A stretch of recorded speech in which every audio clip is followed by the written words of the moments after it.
Have you ever felt stressed by typography?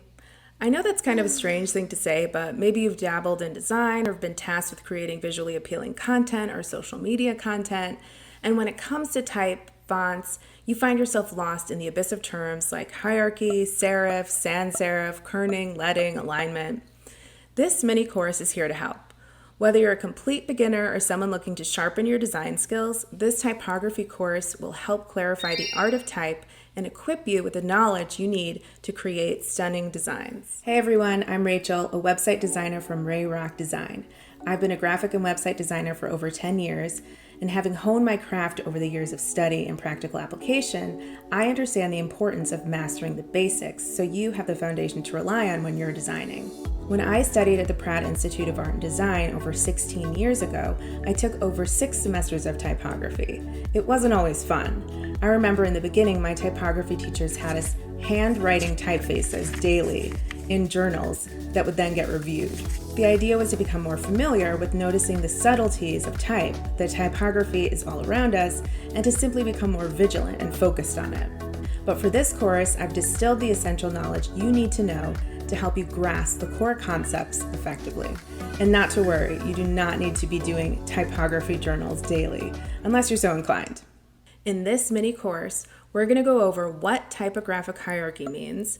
We'll explore the differences between serif and sans serif fonts, understand the ins and outs of leading and kerning, and discuss various alignments. We'll also go over the significance of selecting the right fonts for a website or digital media. Let's get to it. First, what is typography?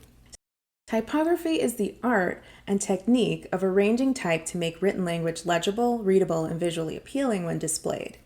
It encompasses various elements such as typefaces, font styles, sizes, spacing, and layout.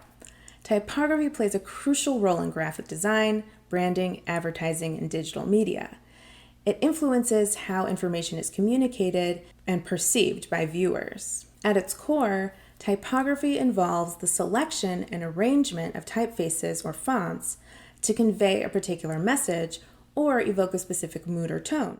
So let's talk typefaces versus fonts.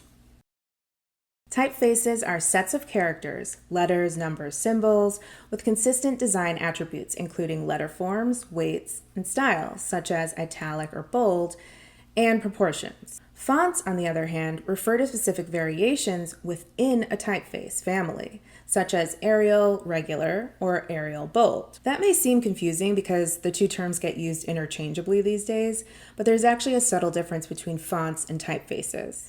Think of typefaces as the overall design or style of the characters, letters, symbols, or numbers, encompassing things like the shape, weight, and proportions of the letters. On the other hand, fonts refer to the specifics within a typeface, such as light, bold, italic, or regular. So while a typeface represents the broader design concept, a font is the specific implementation of that typeface with its own unique characteristics. It's good to be aware of the minutiae of this distinction, but to be honest, it's more important to be able to communicate with people and make sure you're talking about the same thing. When most people use the word font, they're actually talking about typefaces. So when a client uses the word font by saying something like, "Can we try a handwritten font?" instead of "Can we try a handwritten typeface?" and we are both on the same page about what they're asking for, that's the end of the conversation. I know what they mean, and there's no point in getting into the minutiae. In addition to practical considerations, typography can also be a form of visual expression and artistic creativity. Designers use typography to evoke emotions, convey brand identity, establish hierarchy and structure, and guide the viewer's attention. Whether used in print media, digital interfaces, signage, or advertising, effective typography enhances communication and fosters engagement with the audience. So here are some basics. When you're learning about design, you'll hear the term hierarchy thrown all around. So I just want to explain what that is so you have a clear basis for the other terms that are coming your way. Hierarchy in typography refers to the organization and prioritization of text elements within a design to guide the reader's attention and convey meaning effectively. So it involves using different typographic attributes such as your font size, your weight, style, color, and placement to create a visual hierarchy that helps users navigate the content and understand the structure. For example, Headings are often styled with larger fonts, bolder fonts, or distinctive colors to indicate their importance and draw attention to them. Subheadings may be slightly smaller or styled differently to differentiate them from headings, but still signify a level of importance. Body text, on the other hand, is usually set in a regular font size and weight to provide contrast with headings and subheadings while ensuring readability. By creating a clear hierarchy, you can guide users through the content in a logical order, making it easier for them to scan, understand, and engage with the information that you're presenting to them. Effective hierarchy enhances legibility, emphasizes key points, and it improves the overall user experience of the design by being purposefully organized and neat.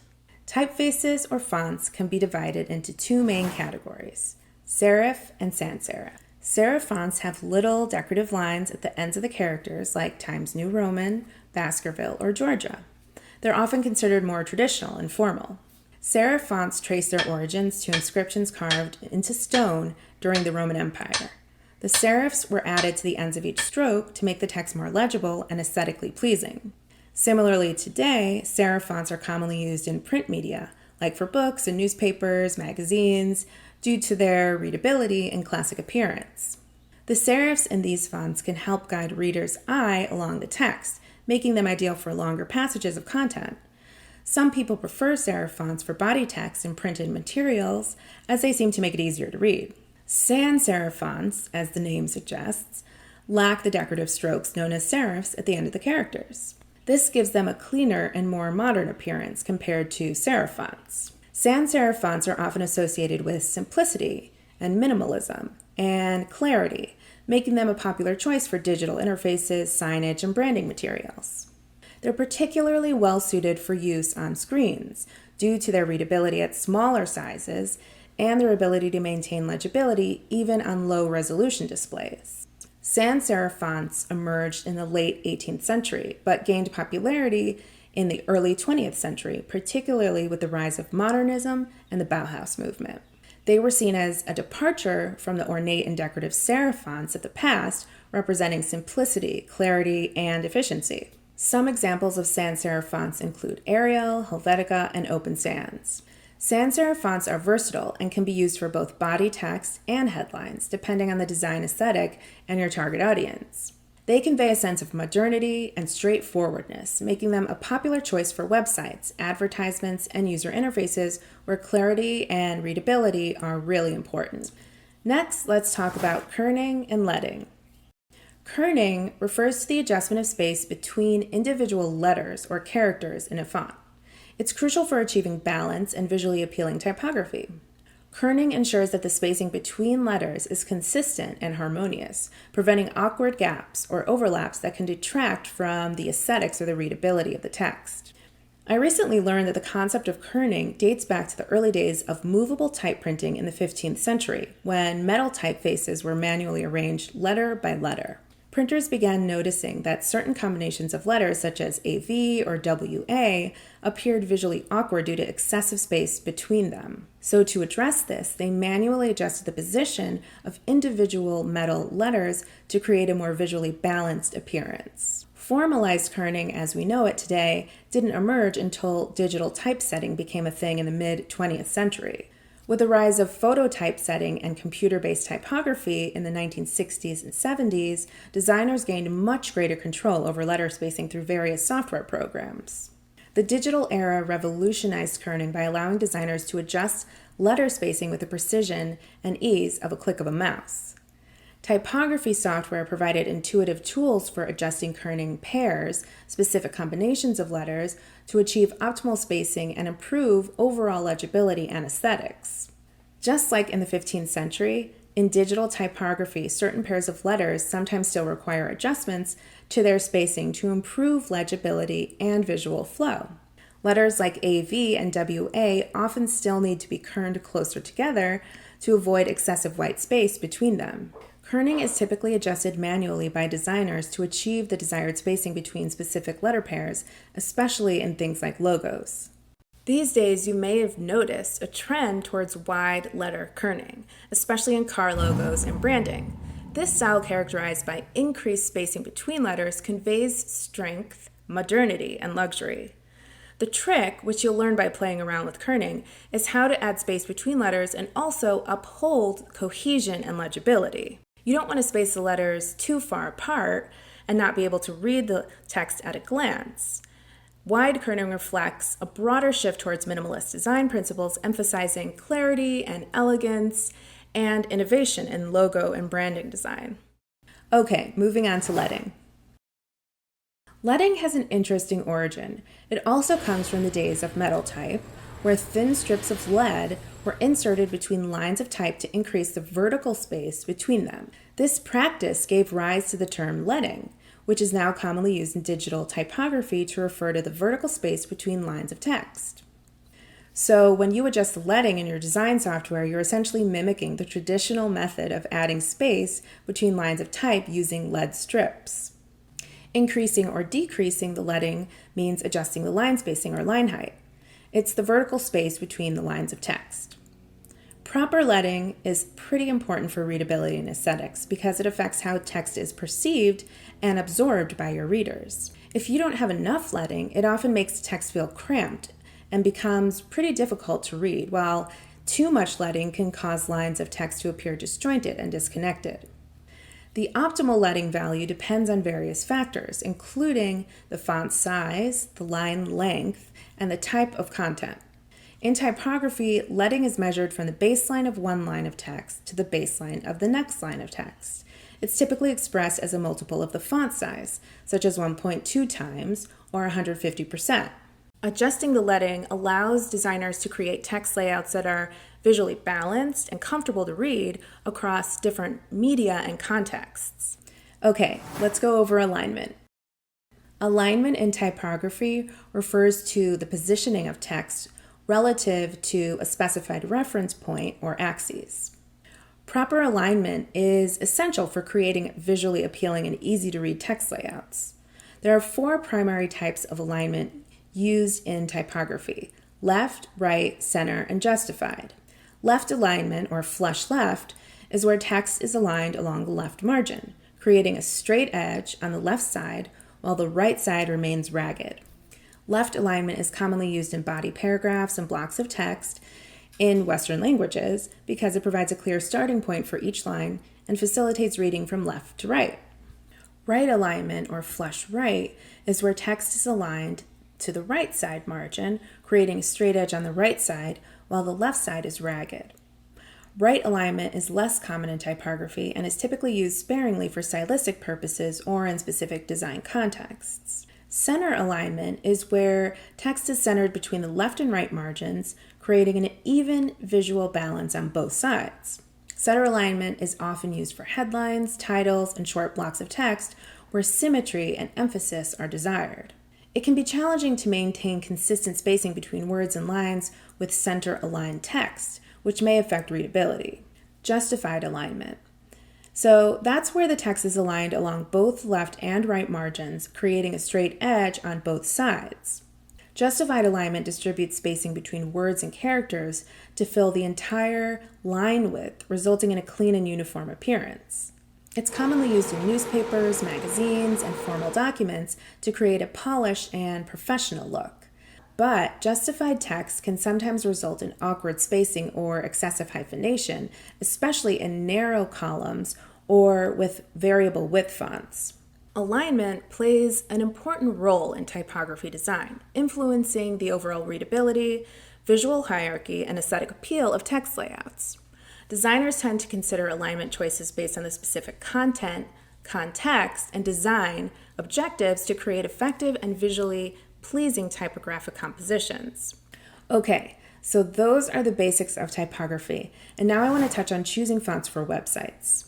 This is specifically for website designers and those who maintain their own websites. When choosing fonts for your website, it's crucial to consider readability, visual appeal, and compatibility across different devices and browsers. It can get a little complicated. It seems obvious though, right? But you would be surprised at how many fonts are not decipherable by all browsers, which can ruin your design when the browser converts your font into a standard font like Arial. One of the best resources out there for free and web-safe fonts is Google Fonts at fonts.google.com. Google Fonts offers a huge selection of free web-safe fonts that are optimized for use in web design. You'll want to consider these key aspects when selecting which fonts you're going to use for your website. First, readability. In other words, you want to choose fonts that are easy to read, even at smaller sizes on various screen sizes. Sans serif fonts are particularly popular for body text due to their clean and modern appearance. Serif fonts can also work well for things like headlines and titles, adding a touch of elegance or sophistication to your design. Consistency. You definitely want to maintain consistency in font usage throughout your website to create cohesive and professional-looking websites. Less is more in this case. Selecting 2 complementary fonts for different purposes such as headings, body text, and navigation is a good rule of thumb, and then stick to them consistently across your site. Contrast. Creating visual contrast between different elements of your website by using fonts with various weights, styles, and sizes. For example, pairing a bold headline font with a lighter body text font can help draw attention to important information and improve readability. And then you also need to consider accessibility. You want to ensure that your chosen fonts are accessible to all users, including those with visual impairments. Try to avoid using overly decorative or ornate fonts that may be difficult to read. Instead, you might want to opt for clean and straightforward typefaces with clear letter forms and adequate spacing. And then there's compatibility. You'll also want to check the compatibility of your selected fonts with different browsers and devices to ensure consistent rendering across platforms. Google Fonts provides web-safe fonts that are optimized for compatibility and performance, making them a reliable choice for website design projects. There are some really awesome fonts that do not translate well on websites because browsers can't decipher them. So save those fonts for print design or images or even logos on your website and stick with web-safe fonts for all the other text on your website. Well done! You've made it through my beginner's guide to typography. If you're interested in learning more about web design basics, I've created a crash course about web design with the 4 core concepts you'll want to learn to get started. You can check it out here. I hope you found this video helpful. If you did, please like, share, and subscribe for more design tips and tutorials. If you have any comments or questions, feel free to leave them in the comments section below, and I'll get back to you there. Thanks for watching, and see you in the next one.